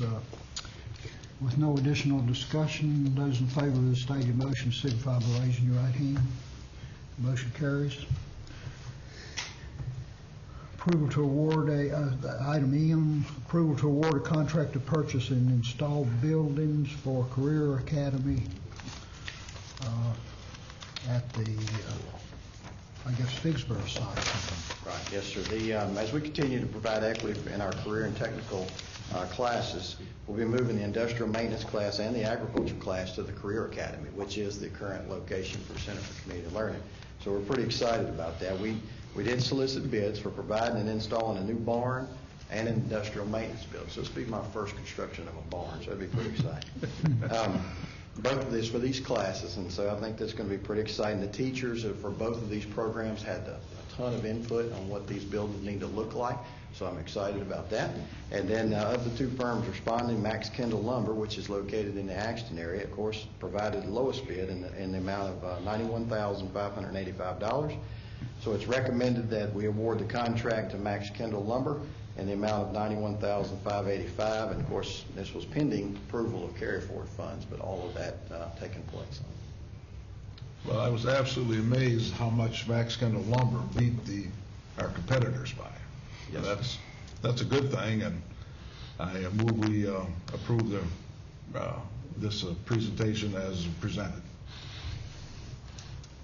Keith, was any consideration given to involving students in construction of this, given that it is the Career Academy? Well, actually it is. Yeah, I'm glad you brought that up. Once we get like the industrial maintenance, the building installed, and we'll provide electrical to it, work with AEP, and then we'll put a main panel in. But actually, Mr. Bird's class is going to do most of the setup, how they like their stations set up inside that building, the HVAC side of things on it, and organizing that. So most of that, once it gets completed, is kind of like a shell building with electricity in it, maybe some water, and the rest of it they'll be designing as they start their school year moving forward. And they're also going to renovate the current cafeteria to create an event space, because the next plan is for culinary arts to go over there and run a business, a catering business out of that space. So we're trying to use those programs to help prepare for the new programs. And our team will be doing most of the renovations inside because it needs to take place during the summertime before the students arrive. But once, as far as the buildings, yes, you're right on target. Do we ever, and not to head down a rabbit trail too much, but I know we had talked at one time about painting and hiring students. Do we ever hire or offer to hire students for summer employment, for involvement in some of this kind of thing, especially ones that are interested in Career Academy and Career and Technical, where they can both work for a little money but also gain experience? Is that? Well, we had a little bit of discussion of that as moving forward as well. We're still kind of, I would say, in the developing stages, what that looks like, because there's also been some discussion about could we hire some of those with our move maybe this summer, and what could we do. But I tell you, it's really exciting, like Mr. Bird's class. One of the projects, I don't know if you remember or not, one of the things that they've done is we needed to upgrade lighting inside their classroom. So his class took it upon themselves and told us what we needed. They installed the lights themselves, changed out what was there, and then they did a return on investment. Yeah, that's exactly so it's a what I'm lot of talking great about. opportunity in-house. Good. Yeah, we would like to have a little painting team, wouldn't we, in the summer? I think there was a time when in the county we did use some students. Yeah, we did. We did budget one year for summer painters, didn't we? And I don't know what happened with that. I don't think we had a lot of interest. But maybe we can target these students to work in the summer after they get going. I can still remember seeing students with roller brushes painting those fences, which, painting the whole lockers. Well, I know we have a motion on the floor to approve this request. I don't know if we got a second. Was there a second to this motion? A second. It wasn't, but no. Now we have a second. Okay. All those in favor of the stated motion signify by raising your right hand. Motion carries. We will move to the final section there, Ian. Award of bid to purchase up to 10 passenger conventional school buses. Good morning, Dr. Ms. Ball, Strayer. members of the school board. Each year we try to update the bus fleet. We currently have 139 buses that roll every day. And we, per the 10-year school bus replacement plan, there are 2 1997 buses and 9 1999 international school buses that are due to be replaced. They have an average of 250,000 miles on those buses. A bid was submitted, and King Moore Incorporated of Mount Crawford, Virginia, had the lowest bid of $77,650 for made-to-order buses. Therefore, it is recommended that the bid be awarded to King Moore Supply to purchase up to 10 65-passenger made-to-order buses, subject to available year-end funding. So this purchase would be up to $776,500 per the available year-end funding. Do you have any questions? And of course, we're estimating more than we think we can afford, but we just want to make sure that we have those on the table in case we have funds. And of course, there are a couple other items that we may look at delaying for a future purchase that may give us more funds to do this. So as many buses as we can get, the better. You mentioned made to order. All right. I assume that means, they will install cameras, or we have to make that purchase, and radios. Is that a separate purchase? Yeah, everything is, what happens is they bring the buses here, everything's in there that we need as far as the lights and things. The radios are a separate item that we install, or for the old radios that we currently have, we would install like the old system that we're currently on. Mm-hmm. Okay, so they're just going to give us a bus. The bus with the lights and all that stuff, right. Okay. Other questions?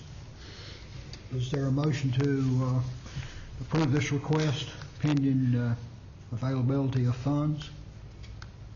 So moved. Second. Is there a second? Second. Second. Moved and seconded that this request be approved. Those in support signify by raising your right hand. Did you have further question? You did an offer. He was trying to ask another question. Oh, you want to ask a question? I'm sorry. I apologize. Is it, we're talking about school safety. Is it a requirement now that all the new buses must have seat belts on them, or what? Is that part of That actually was a pending, that was brought up, I think, this year for the first time. It may have been brought up in the past in the General Assembly that buses require the safety belts, and that did not pass this year. It'll probably be brought up again. Eventually it may pass, but if it does ever pass, and if it's unfunded, that will be a significant cost for us. Because I think some of you may know that we did have several buses breaking down this year at the end of the year, over and over that first week of school, those old buses that kept breaking down. And so when you order new buses, I'm sure that will be part of what we will put in our bid, And that's why it didn't pass, because of the funds required to get all school divisions compliant, and they didn't bring any funds along with the bill, so. I've been there, done that. So right now, it's not required by law, and we do not have them. We have them on our special education, the minibuses, but not on our 65-passenger large buses. But these made to order, They do being not. proactive, we will, okay, all right, just, okay. They do not have it. They won't, okay. Let's try. I agree. Now, any other questions now? Okay. We have a motion and a second, I believe, regarding this request. Those in support signify by raising the right hand. Thank you, Mr. Trail. We move now to Superintendent's report. Dr. Cotton. Thank you, Mr. Chairman. Members of the board, we'll end our meeting with some great highlights from April, actually March, I'm guessing. The STEAM Night at Axon Elementary recently held its annual STEAM Night, during which parents and students were able to rotate through stations around the gym and participate in STEAM activities such as building spaghetti noodle towers, engineering Kiva block buildings, creating color wheels, and coding. Read Across America. Students at Campbell Court Elementary celebrated Read Across America during Dr. Seuss's stories, using Dr. Seuss's stories as inspiration. Teachers and students participated in a door design contest, theme days, special projects, daily trivia questions, and Seuss reading challenges. Students and adults alike found inspiration through lessons and projects related to these timeless stories. Sink or Float. Students in Mrs. Bocock's kindergarten class at Drew Mason Elementary collaborated within groups to determine which items will sink or float this month. The students first predicted whether the items would sink or float and then tested their predictions. Finally, the students discussed their findings and why the items either floated or sank. Inspirational visits. Student athletes from Patrick Henry Community College visited G.W. Carver recently and spoke to 4th and 5th graders during their lunch periods. Student athletes spoke to students about never giving up and chasing their dreams. Kids Square Museum. Preschool students from the future Meadowview Elementary School took field trips to the Kids Square Museum in Roanoke this month. The museum offers interactive and multi-sensory activities for students. Students were able to shop at the grocery store, dig in the dig pit using bulldozers and trucks, and use the tactile wall during their visit. Special guests. During African American History Month, each classroom at Mount Olivet Elementary School was treated to a visit by a guest reader. The books each reader shared had a number of important themes, including courage, kindness, and empathy. And I think you see some folks there that you recognize. Dressing up history. Rich Acres Elementary's kindergartners were visited by several very important historical figures during the month of February. Students in Mrs. Quinnen's and Mrs. Gongora's kindergarten classes dressed as some of the famous African Americans they'd been studying. Muhammad Ali, Jackie Robinson, Ruby Bridges, Michael Jackson, and Barack Obama were just a few of the familiar faces that were seen in the school's hallways. The kindergartners presented facts about their famous American of choice and told their classmates why the person is important to the history of the United States. Life in the Revolutionary War. 4th and 5th grade students at Sandville Elementary had the opportunity to work with the Jamestown-Yorktown Foundation to experience life in Revolutionary War times this month. Students were able to imagine the living conditions and ways of life during the period by trying on clothing, looking at food, and discussing ways of life from that period of time. Visions for America. Students in Stephanie Kitzmiller's class at Stanleytown Elementary learned about Martin Luther King Jr. and his visions for America during the month of February. Students were encouraged to think about their own dreams and hopes for their community. As an extension to the learning process, the students completed a directed drawing of Dr. King in art class. Women's Month. FC Middle School celebrated Women's Month with a Take What You Need bulletin board. The board was covered in Post-it notes of profound women across a diverse range of races, cultures, professions, and ages. Students were encouraged to remove and take with them any quote that inspired them, no questions asked. It was empowering for the female students to be encouraged in such a way. FCMS faculty and students also created and signed a banner that is to be mailed to Marjorie Stoneman Douglas High School as part of our initiative in moving forward in kindness, love, and support. A visit to Narnia. Laurel Park Lancers are finishing their school-wide read of The Lion, the Witch, and the Wardrobe by C.S. Lewis. Activities for the novel study include daily questions on the morning announcements, weekly quizzes on the school's website, writing and vocabulary activities, and art projects. Quiz bowls are taking place in the library as a culminating activity. Hooked on Winning. The 2017 John Cruz Award was given to the top 10 boats within the Southern Division of Virginia Bass High School Nation. The Bassett fishing team gained state recognition when 6 of their members received this award. The team had 2 members with a John Cruz Academic Award for having a GPA above 3.5. The team has made great strides after only being active for 3 short years. Curtain Call. Magna Vista High School's Drama Department presented its spring production, the 25th Annual Putnam County Spelling Bee, in March. The show centers on a fictional spelling bee set in a geographical ambiguous Putnam Valley Middle School. 6 quirky adolescents compete in the bee, run by 3 equally quirky grown-ups. The musical was met with rave reviews from friends and family members in attendance. Fine arts students at each of our high schools won awards at the 3rd Annual Jeb Stewart Art Show. All artwork will remain on display through April 27th at the Reynolds Homestead. And student winners include first place photography, Anna Hatchett, I think we know this young lady, Bassett High School junior. First place drawing, Emily Seachrist, Bassett High School. First place graphic design and purchase award, Victoria Mitchum, Bassett High School junior. Also, Crystal Mize, Bassett High School, placed 2nd in graphic design. Gage Handy, Magna Vista Junior, placed 2nd in painting. Mary Jones, Magna Vista Junior, placed 3rd in 3-dimensional art. 3rd place drawing, Cass Parnell, Bassett High School Junior. Honorable mention, Megan Herring, Bassett High School Senior. And honorable mention, Carla Ortiz, Bassett High School Senior. Top of the class, Henry County Public Schools is pleased to recognize each of our Teachers of the Year at the banquet on March 15th. Thank you for all of you who were able to attend. Congratulations to 2nd runner-up, Sherry Spivey at Magna Vista High School, 1st runner-up, Brittany Brown of Stanleytown Elementary, and the Henry County Public Schools Teacher of the Year, Scott Allred from FC Middle School.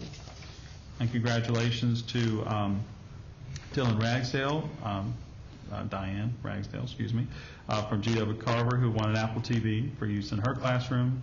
Cottrell Ramsey from Stanleytown Elementary, who won a TV for use in her classroom. Suzanne Turner from G.W. Carver, who won an Apple TV for use in her classroom. And Carla Power of Stanleytown Elementary, who won an iPad for use in her classroom. So lots of our teachers are winning technology to use with their students. Congratulations also goes to Christina Altamirano of Collinsville Primary, who was nominated by a colleague for a Starfish Award this quarter. And congratulations as well to Sharon Wilson of Mount Olivet Elementary, who was nominated by a colleague for a Starfish Award. And congratulations to Axton Elementary's Jody Hall, who was also nominated by a parent for a Starfish Award this quarter. That was fun, surprising her with her students. We also had our CVRTC Awards Banquet. That's our regional technology organization. 3 Henry County Public School staff members were honored at this awards banquet in March. For Instructional Support Award, Kelly Ford, G.W. Carver Media Specialist. Technology Support Award, Michael Rohr, Bassett High School Technician. And Technology Teacher Award, Ashley Cox, Tree Mason, 3rd grade teacher. That's a great group there. And STEM H Summit Awards, we received for some of our staff. 2 Henry County Public School staff members were honored at the STEM H Summit Awards Banquet in March. Magna Vista's Joel Bunn, STEM Educator of the Year, and Joy Mason's Ashley Cox, STEM Educator of the Year nomination. So she was recognized for 2 events. So congratulations to all these folks. And that concludes my report for this month. And Mr. Chairman, I can answer any questions on any other items in my section. Are there any questions for Dr. Cotton on the remaining items under the superintendent's report? If not, we'll move to matters from the board. Are there any matters from the board that members would like to bring forward? Mr. Chairman, I'm curious to know, it's come to my attention that the parking area between the softball field and the baseball field at Bassett High School is in need of some repair. Are there any plans for that? Yes, there are plans for it. We've, if you drive on around the baseball field, you'll notice that we had some I guess some erosion issues, if you will. So we've got that fixed. The driveway area there will also be. I've requested that we limit how many cars drive around that area so that we can help with the repairs. But we do have plans to work towards that. We just have to battle in between our other schedules and our rain. That's been our biggest problem that we've run into is the weather. So, but we do have plans to dress that up and clean it up a little bit. So. Good, thank you. Anyone else? Sorry. Mr. Chairman, I just wanted to briefly introduce a potential subject, and I've kind of hinted at it already. Some of this was spurred by these guys and what they did with this furniture, and then our career and technical stuff. And again, I kind of hinted at it earlier, talking about the buildings. Would there be any use or interest in our board in having some kind of a community service requirement for our graduating high school students, with the definition of the community being your schools? I would envision just a 20-hour or something like that requirement that over the course of 4 years you have to fulfill these hours, and it could be doing anything from trash pickup, maintenance, painting, grounds care, organizing things in the library, computers. The number of projects that could be created seem endless to me. It would be providing a service to our district and also encouraging students to take pride and involvement in their community. And so again, I know we already have some of those type requirements, especially for awards, academic awards, and that kind of thing. And so I just submit that for discussion and consideration. I think that that has come up numerous times before since I've been on the board. Having worked in a school system that did have a community service requirement for graduation. And I know there are many school systems that do have. I think that's something that requires a lot of planning to get off the ground. Dr. Cotton, do you want to make a comment on that? Sure. We have talked about that, and Dr. Stambaugh's right. We have added it to awards that we're looking at, plus the Beta and Honor Society. They have requirements for community service, and some school divisions have added it to their graduation requirements. And where the challenges come in there is you have to be willing to hold students accountable when they don't meet those requirements. And sometimes school divisions that have made it a requirement have not wanted to prevent someone from graduating because they didn't meet 20 hours or however many hours of community service. But if there is an interest, I know I'm looking over at Mr. Minter there, we can certainly do some investigating to see what other school divisions are doing. And I do think there's a process that you approach the state to add it to your graduation requirements, if I remember correctly. Anything you want to add to that? Yeah, and I think it goes right along the line with what Dr. Cotton's talked about before with the 5 C's and the profile of a graduate, and what we're trying to do with citizenship in Henry County, and emphasize that as an important factor for all of our children that we have. So we are looking at it. We've talked about it with capstone projects. So we have some plans that we're looking at and having conversations with teachers. What we don't want to do is go in haphazardly. We want it to be the teachers have involvement, students have involvement, like you've said before as well, in that entire process. So we are looking at it. I'm glad you mentioned capstone. We are, with our career pathways and our fine arts programs and all of our different options for students, we're looking at having some culminating activity or expectation, and we could definitely incorporate community service into that as well, because a lot of our projects with New Tech have to incorporate the community. So it's right in line with what we're looking at. So if the board certainly wants us to continue to pursue that, I think it's certainly in line with what we're already working on. We just have not made that final decision yet. Yeah, and I don't have any specific motion, or I certainly don't want to put anything on administration.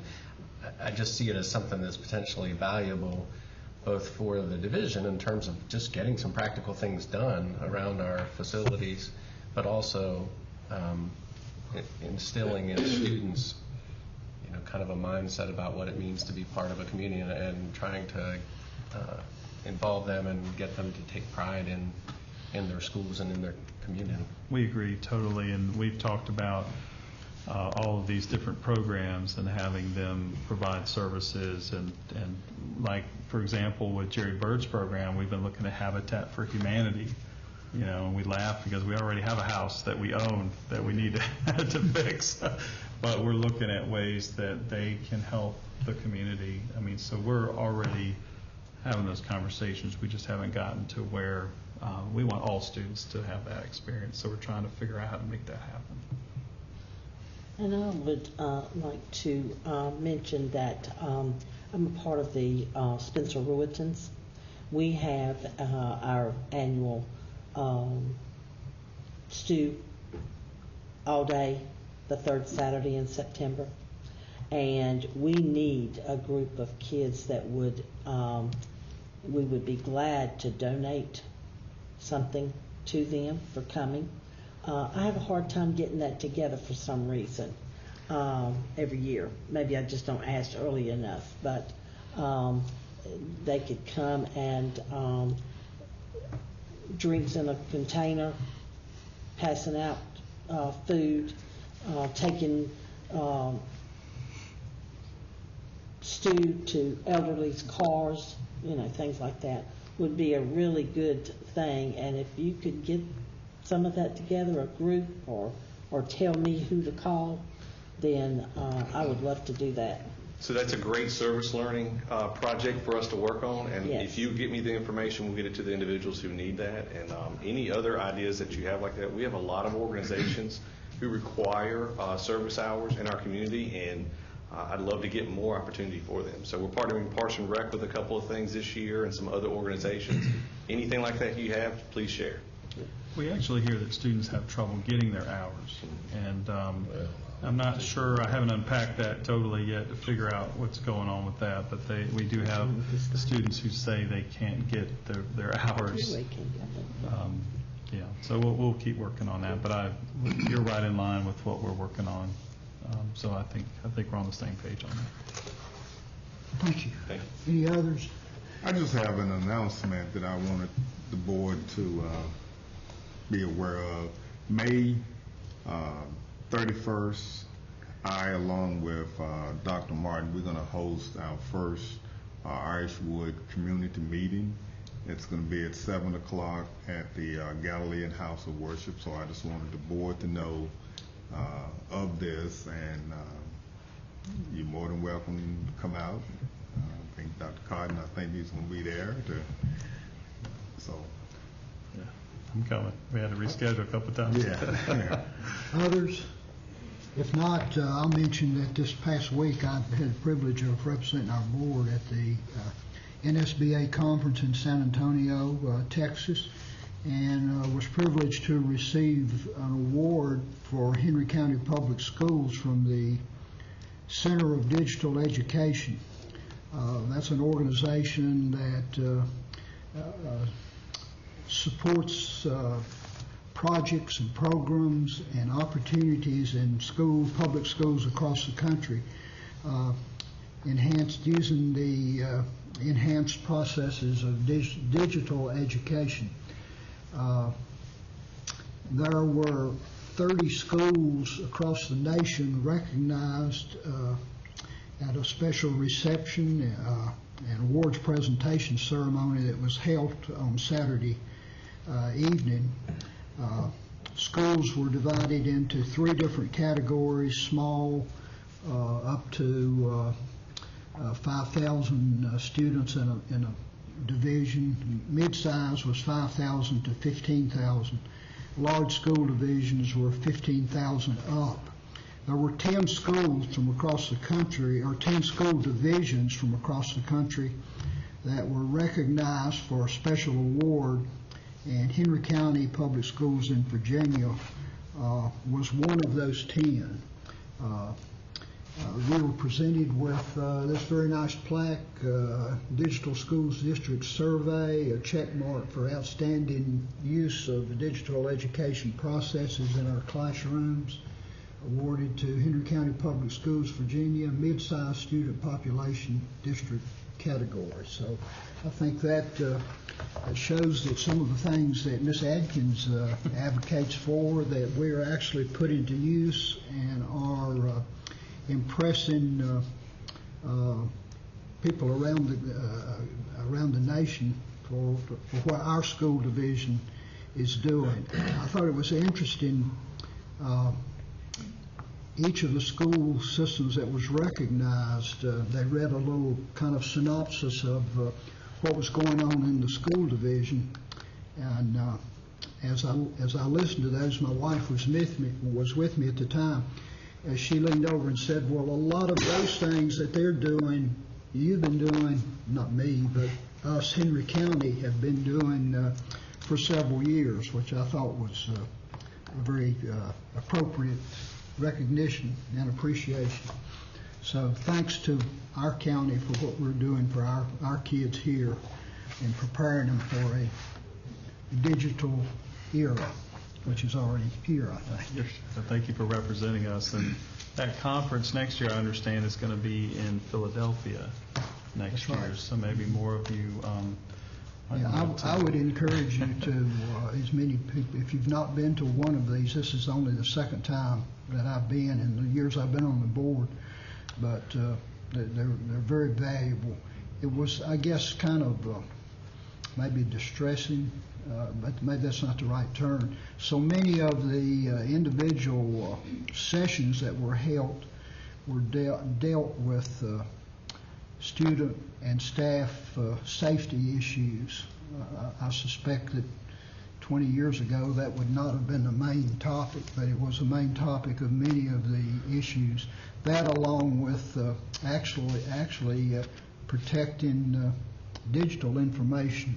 I passed on to Ms. Adkins some information about how some school divisions have had their entire